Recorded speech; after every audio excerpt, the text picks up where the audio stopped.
Hi friends, Tony DeWitt here, Missouri appellate attorney and a guy who likes to make the law make sense on YouTube. Here's what we're discussing today.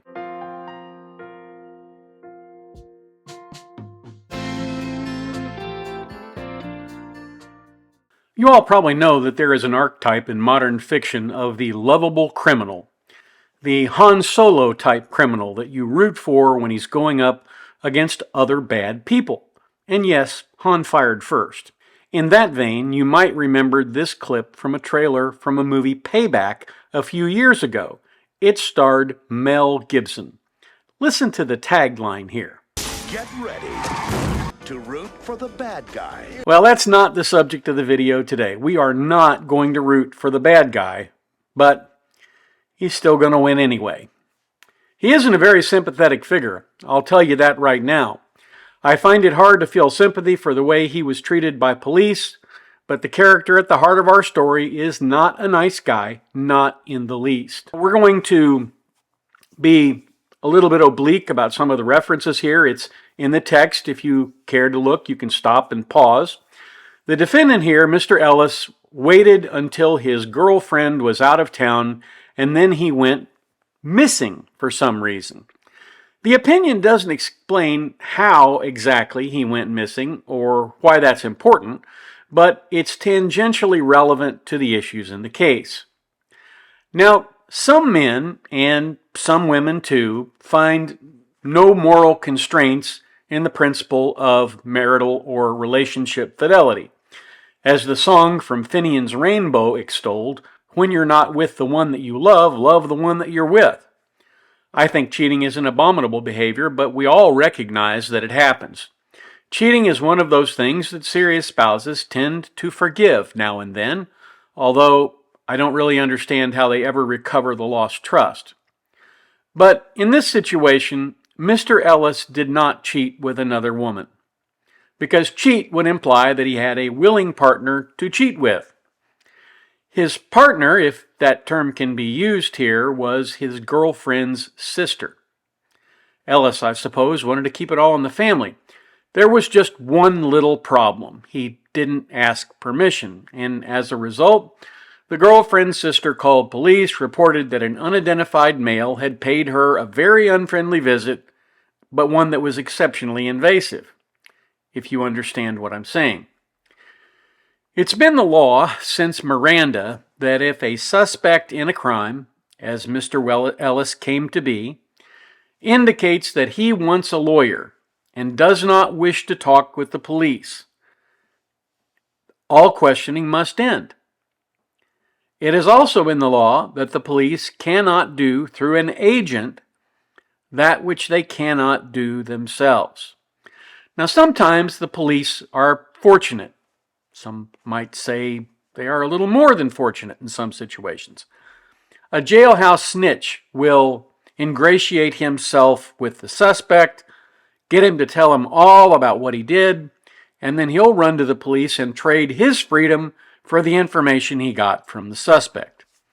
Since the cops didn't put him up to it, at least not directly, the state usually gets to use that information at trial. But where they call up Joey the snitch and they put him in the slammer next to the suspect and they have him question the guy to get the story, that's not constitutionally permissible, because that's doing through an agent that which you cannot do directly. With that little prelude to our story, let's dive into the opinion. So this is the opinion in Ellis versus Commonwealth of Kentucky. The appeal comes before the court as a matter of right. Ellis was convicted of doing some bad things and sentenced to 50 years in prison. He only raises one issue. The trial court erred when it failed to suppress his incriminating statements. He argues these statements were made during a custodial interrogation. He was not properly given Miranda warnings. His girlfriend was an agent of the state when he made incriminating statements to her, and the Commonwealth illegally recorded his conversation with his girlfriend. We agree that Ellis was in custody and not properly informed. We further hold the police failed to adhere to the acknowledged invocation of counsel by Ellis. So here's what he did. So on May 5th, 2021, Ellis appeared in a hospital reporting symptoms of a stroke. He was 65 years old at the time. He was the subject of a missing persons report, so Detective Jonathan Johnson went to the hospital along with Detective Jonathan Carlock. Ellis had been missing for 2 or 3 days, and his disappearance coincided with this problem with Johnson's girlfriend's sister. And Johnson testified that he believed that Ellis was involved, but denied that he suspected he was the perpetrator. Ellis was requested to meet with the officers the next day at the Kentucky State Police post. Ellis agreed. Ellis and his girlfriend of approximately 40 years, Margaret, came to the station. Margaret is the sister of Ashley, and Ellis was escorted to an interview room, and Margaret was left in the lobby. Prior to the interview beginning, a video camera was turned on for the entirety of the interview. Ellis was never informed the video camera was recording. Another officer can be heard talking to him about his intention to get a buccal swab pretty soon. We highlight this fact now because it's arguably inconsistent with Johnson's testimony at the suppression hearing. At that hearing, Johnson denied that Ellis was a suspect. So, essentially, Johnson did think that Ellis was a suspect an hour and 30 minutes prior to Ellis informing him of his Miranda warning. As the interview shows, Johnson intended to get this buccal swab. Thus, we make clear our understanding that Ellis was brought in as a suspect in the case, and it was convenient, though deceptive, to use otherwise legitimate missing person case as the ostensible reason to request Ellis's consent to questioning. Therefore, although Ellis did voluntarily go to the KSP post for questioning, it was under false pretenses. In this interview, there was nothing inculpatory stated. The questioning was normal and relative basically to the missing persons case. And then, at the end of the first hour, they started talking about his relationship with Ashley, whether he was attracted to her. The detectives then left the room for approximately 10 minutes. When they came back, Johnson entered into a discourse about DNA as a preface to informing Ellis that his DNA had been matched to that found on Ashley. That was not true. The detectives became accusatory in their questioning. Johnson stated Ellis was treating them like dumb cops, but he wanted to help you. Both officers then told Ellis the physical evidence would have more weight in court than Ellis's protestations. Carlock and Ellis then told him that if he kept denying that he could remember anything, they were going to take the physical evidence to the court and let the jury decide what happened. So Ellis then asked to see Margaret and was refused. That's his girlfriend. Detectives continued questioning, and then at some point, Ellis wound up saying, "I need to get a lawyer." And after that, they sent in Margaret. "We're going to go get Margaret and get you out of here in a second." After about 5 minutes, Johnson brought Margaret into the interview room. Margaret told him that, he was here to keep her in the loop. "We can't do any more interviewing," the cop told her. And Margaret then talked with Ellis, and Ellis essentially made incriminating statements to the effect that he had been involved. And she asked him, "Were you involved?" "I don't remember doing it." "And you took my car over to her house. Why did you fly to Denver?" "You bought a plane ticket and went to Denver." "I don't know." "And you tried to get money in Denver. Were you trying to escape?" "I was scared, I guess." "Scared of what?" "I don't know. Thought that you would get caught, I guess. I don't know. I just really, really confused." And you have to remember, he said he was having problems in terms of a stroke. So some of this sort of meshes a little bit, because people, when they have brain injuries of almost any variety, tend to act much differently than they did previously. I was involved in taking care of some patients once, a baseball team from Quincy College that had been in a rollover accident. None of them were seriously hurt, but they had all sustained concussions. One of these boys' mom came to see him in the ER, and he cussed at her a blue streak, saying things you would never say to your mother. So yeah, people who have brain injuries of any sort do odd things at times like that. So he makes all of these incriminating statements, and then as a result, they go to court, and his lawyer says, "Look, you've got to suppress all that stuff and that video, because that was clearly deceptive, and it was essentially the state acting through his girlfriend to induce a confession." And as a result, the court thought, well, you know, this is a really bad guy. He's done a really bad thing. The trial court decided that Margaret was not an agent of the Commonwealth when she brought into the interview room and was allowed to converse with Ellis because there was no agreement between her and the troopers that she would help them. It also held that there was no showing that Margaret was coerced or that the Commonwealth exercised such significant encouragement to her as to be responsible for her conduct. So the court allowed the statements in, and as a result, the Kentucky Supreme Court reversed because it goes against decades of case law that say, absolutely, you cannot do this. One of the problems with the First Amendment is that to be able to have free speech, you have to tolerate a lot of really bad speech.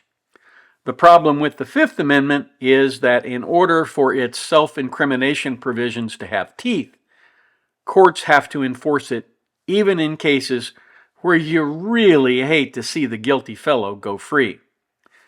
I think that's this case. I don't want someone whose moral compass points straight to perdition going free. But I don't want an innocent person going to jail either. And that's happened a lot in the last few years. More than a year ago, a fellow in Oregon had invited a guy he thought of as a friend over to watch the Super Bowl. Now, he didn't know the guy real well, but the guy was friendly, and they got to talking, and he said, come on over to my house, watch the ball game with me. And as it frequently is the case when people watch football, there was some beer involved. Well, as the game wound on, the fellow's wife went to bed with her child, and the two men stayed up and they were watching the game when the fellow who had done the inviting fell asleep. He woke up to find himself being assaulted by the fellow who he had invited over. And it got to be so tense that he had to defend himself with a firearm. The police arrested him, and after a few questions back and forth where it was pretty obvious the police were antagonistic to his claim of self-defense, he invoked his right to counsel. But in spite of this, the detective kept pushing him and goading him, of course knowing that he'd had alcohol that night, and the alcohol, as it often does, got the better of him.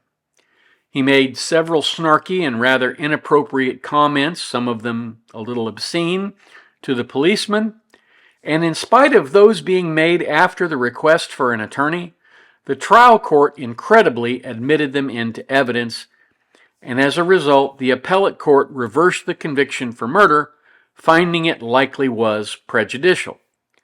On retrial, the man's self-defense case was presented to the jury, absent that evidence, and he was acquitted. That's the reason these rules exist. That's the reason we need to ensure they are always upheld, because they protect innocent people. So that's what I have for you today.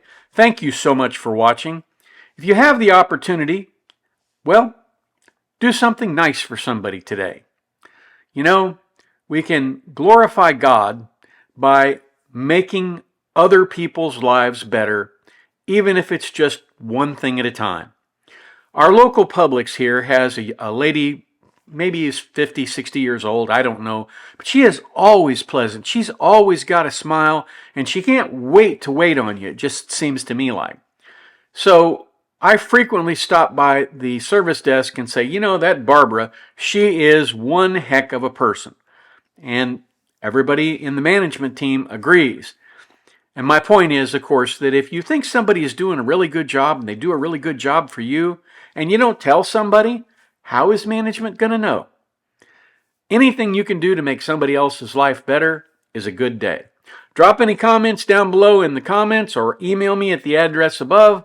And then, when you've done that, come catch me down here at the beach again next time and we'll talk about something else.